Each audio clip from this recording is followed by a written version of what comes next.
tem muitos estudos que mostram que, por exemplo, mulheres que têm um alto consumo de um tipo de gordura que é pró-inflamatória, aumenta o risco de câncer de mama nas filhas. Sabiam disso? Então, por exemplo, óleo de milho, óleo de soja, né? A gente até estimula as alunas. Pessoal, não vamos usar o óleo vegetal, vamos para o óleo, né, o óleo de coco ou a banha. Né? Inclusive, eu vou até falar para vocês, já que a gente está nesse assunto, teve uma colega lá do doutorado, lá no laboratório, que a tese dela, o estudo dela foi a avaliação do consumo de banha de porco pela mãe durante a gestação e a lactação e o risco de câncer de mama nas filhas. E sabe o que ela descobriu? E ela, no começo, ela até ficou triste, porque ela observou que as filhas das mães que comeram a banha de porco, elas tiveram menor desenvolvimento de câncer de mama. Elas tiveram menor risco de câncer de mama das mães que comeram a banha de porco em relação às outras dietas com os outros óleos. Olha só que coisa, né? E aí a gente retoma isso. Ela até ficou triste no começo, falando, nossa, mas eu queria falar que a banha de porco era ruim, né? Porque tem esse mito, né, de que a banha de porco é ruim, né, que isso não presta, que é gordura saturada, que é isso, aquilo. Mas não. Hoje em dia, eu falo para as alunas também, eu gosto muito de falar disso, que hoje em dia, a gente não fala mais em quantidade. Para a gente falar de uma alimentação saudável, a gente fala de qualidade, né? O Guia Alimentar da População Brasileira, a segunda edição, ela é focada basicamente no tipo da alimentação, do tipo de alimento que você consome. Se o alimento é processado ou não processado, se ele é minimamente processado, se ele é in natura. Então, quanto menos processado for o alimento, mais saudável vai ser. E o que é mais processado? Uma banha de porco ou um óleo de soja? Né? Até a soja já é processada porque é transgênica. Né? Aí a gente vai, não só a soja transgênica, mas os agrotóxicos que vem junto, certo? Então a gente vê que a alimentação, né, dos nossos antepassados, eles não tinham tanto conhecimento, mas era mais natural, era mais próximo do natural. E a ciência está mostrando para a gente deu uma volta, né? A gente achava que estava evoluindo, não, porque a gente desenvolveu isso, né? A gente desenvolveu aquilo. E aí a gente vê, não vamos mais usar manteiga, porque agora é margarina. E aí agora o que descobriu? Que a margarina tem a gordura trans, que é horrível, que é péssima, porque é tudo artificial. Qual o processamento para fazer uma gordura que ela é líquida em temperatura ambiente e fica sólida? Isso é um processo, é um processo industrial que acontece. Né? Então não é normal, a gente não encontra na natureza isso. Então a gente tem que buscar o que é natural. E a banha de porco, ela é da natureza, faz parte da natureza, né? Então foi muito bacana esse resultado, surpreendeu muito a gente e fez a gente refletir muito sobre isso. E aí tá aí, né, a ciência mostrando, então, que parece óbvio, né? Parece óbvio, mas não é óbvio, né? A gente precisa provar por A mais B, por mais C, por mais o alfabeto inteiro, de que o que vem da natureza, o que é natural, é muito melhor para a nossa saúde e para a saúde dos nossos descendentes. A gente viu a participação da alimentação materna, né? Mas também tem a alimentação paterna, que isso é mais recente ainda, né? Se eu estava falando que em 1986 começou a se pensar que a alimentação da mãe podia influenciar na saúde dos filhos. Aí, em 1990, vai começar a pensar que o que a criança passa durante a barriga da mãe vai aumentar o risco de câncer de mama nelas, lá na idade adulta. Olha o quanto que isso é super recente, né? A gente está falando aí de 30 anos, né? Isso é recente dentro da comunidade científica. E aí, agora, super mais recentemente, a gente começa a olhar para a alimentação do pai, né? E aí, minhas queridas, eu vou falar para vocês que eu me sinto muito privilegiada de ter tido a oportunidade de ter esse conhecimento e mais privilegiada ainda de poder compartilhar isso com vocês. Porque a participação do homem no processo do planejamento de gravidez, ela sempre foi banalizada. E essa responsabilidade de ter um filho sempre ficou em cima da mulher, né? E, infelizmente, tem alunos que falam: meu marido não quer participar, meu marido não quer fazer, meu marido não vê que isso é importante, porque isso é um resquício da nossa cultura, infelizmente, né? Mas a própria ciência já está desmistificando isso e começando a chamar os futuros papais para a realidade, para a responsabilidade, porque a responsabilidade não está só na mulher, né? E aí eu estou falando não só de engravidar, de fato, mas da saúde dessa criança e da saúde da criança não só quando ela é criança, mas da saúde dessa criança quando ela for adulta, né? Então, muitas vezes, aí, por exemplo, eu tenho um filho, será que eu, com esse conhecimento, né, se eu começar a planejar uma gestação, eu já vou começar a pensar, não, eu quero o melhor para o meu filho, né? Eu não vou fazer isso, eu não vou fazer aquilo, porque eu sei que essas coisas são prejudiciais, porque lá na frente ele pode ter alguma doença, né, e pensa, putz, eu podia ter evitado isso, né? Eu poderia, por exemplo, evitar de ele ter de ele ter desenvolvido diabetes, dele ter desenvolvido pressão alta, da minha filha ter desenvolvido câncer de mama, né? Então, é muito legal. E eu fico muito feliz que as mulheres que estão aqui com a gente, que são as nossas alunas, elas são super dedicadas, né? Porque elas sabem o quanto que a alimentação delas vai influenciar não só para a gravidez, porque isso seria até um pensamento, como eu posso dizer, individualista, né? Eu quero para mim, eu quero um filho para mim, então eu vou fazer o que eu posso para engravidar e aí eu vou ter o meu filho. Mas qual que vai ser a saúde dessa criança, né?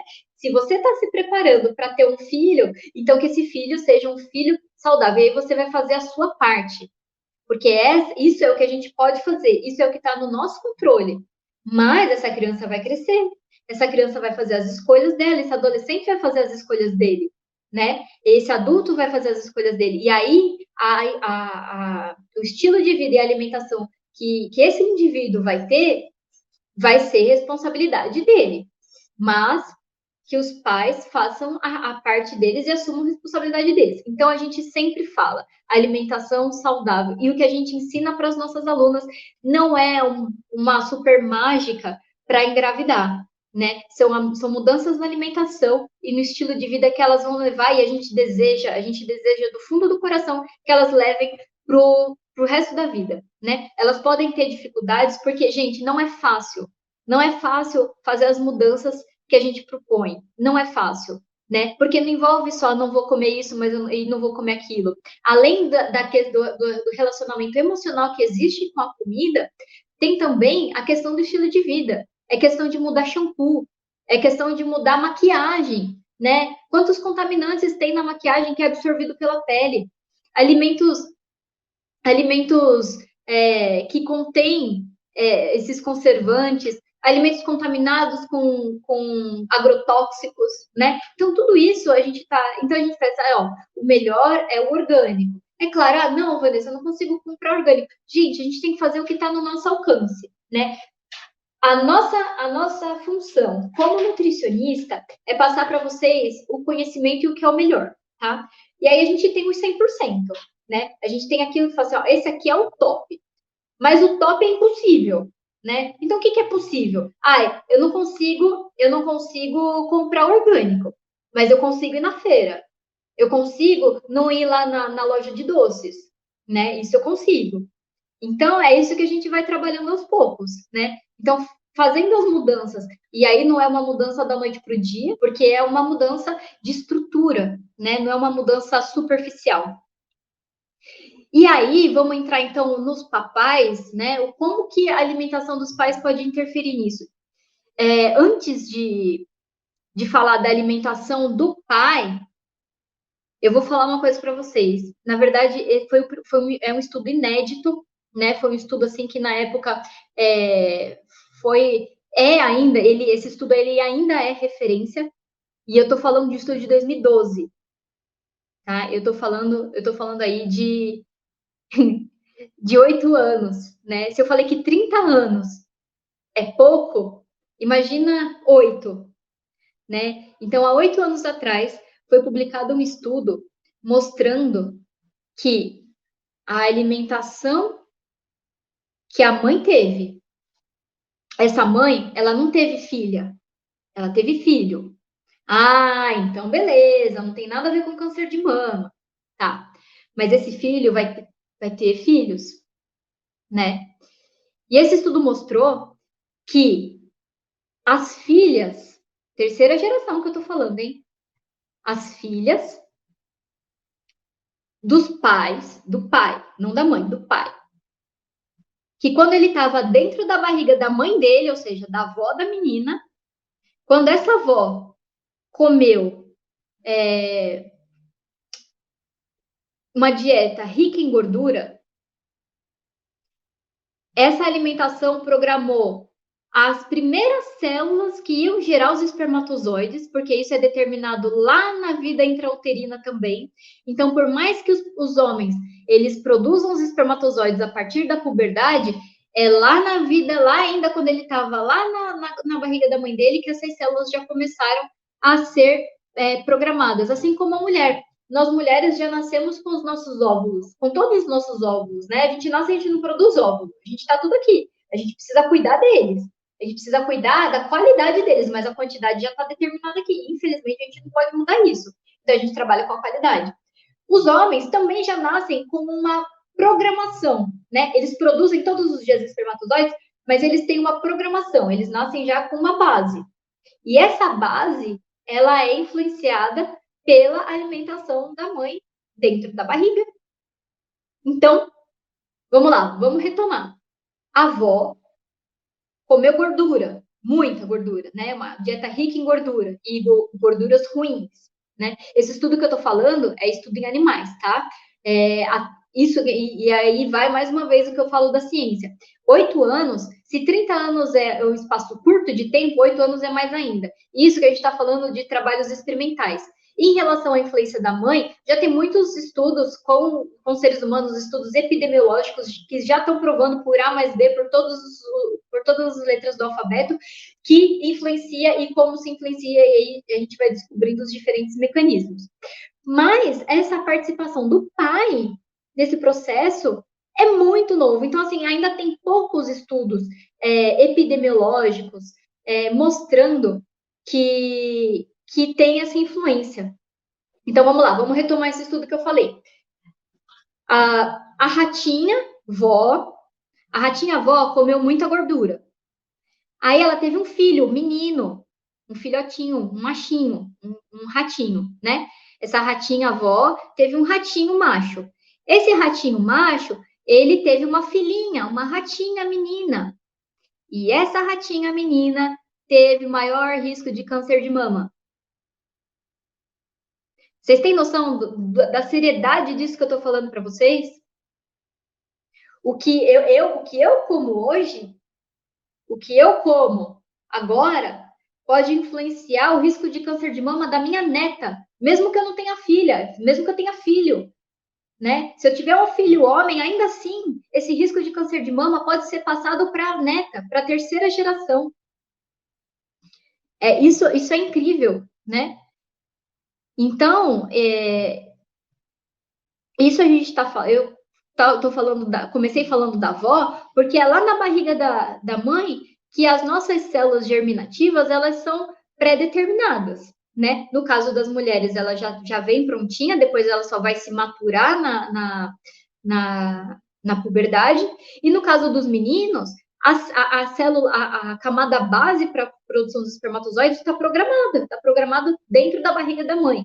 Então, tudo que vier de espermatozoide produzido vai ser baseado nisso aqui. Isso aqui, essa base, ela foi influenciada pela alimentação da mãe do pai, ou seja, da avó, certo? Tem estudo, teve um outro estudo também muito interessante que também revolucionou a visão da ciência, que foi observado também em animais de experimentação, que quando o pai consome uma alta quantidade de gordura, os filhos, a próxima geração, né? Mas em especial esse estudo mostrou que nas filhas, nas meninas, teve um efeito de diminuir a produção de insulina. As células que produzem insulina, elas ficaram prejudicadas. Mas o que a filha tem a ver com o pai? Né? Ah, mas a filha vem da barriga da mãe, o que tem o pai só vai lá do espermatozoide pronto. O que isso tem a ver, né? Então o pai consumiu uma dieta rica em gordura e a filha desenvolveu diabetes, porque o pâncreas não produzia insulina o suficiente. Tem um outro estudo, gente, eu não vou ficar falando muito aqui de estudo, mas assim, eu quero mostrar para vocês que já foi provado que a alimentação do pai programa os espermatozoides para a próxima geração, seja filho ou seja filha, certo?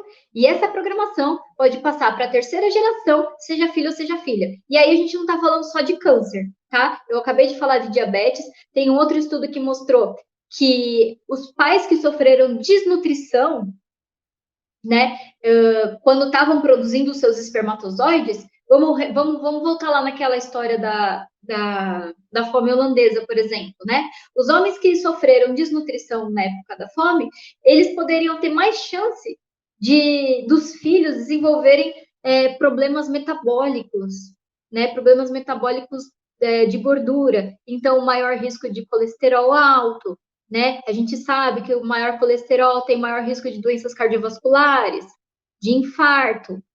Então, a gente está falando, gente, de vida, a gente está falando de vida não só para a gente, mas para as próximas gerações. E quando a gente não tem esse conhecimento, quando a gente não sabe disso, a gente não é culpado, né? Mas a partir do momento que a ciência mostra que existe essa relação, aí entra a responsabilidade. Né? E aí entra a responsabilidade do pai e entra a responsabilidade da mãe.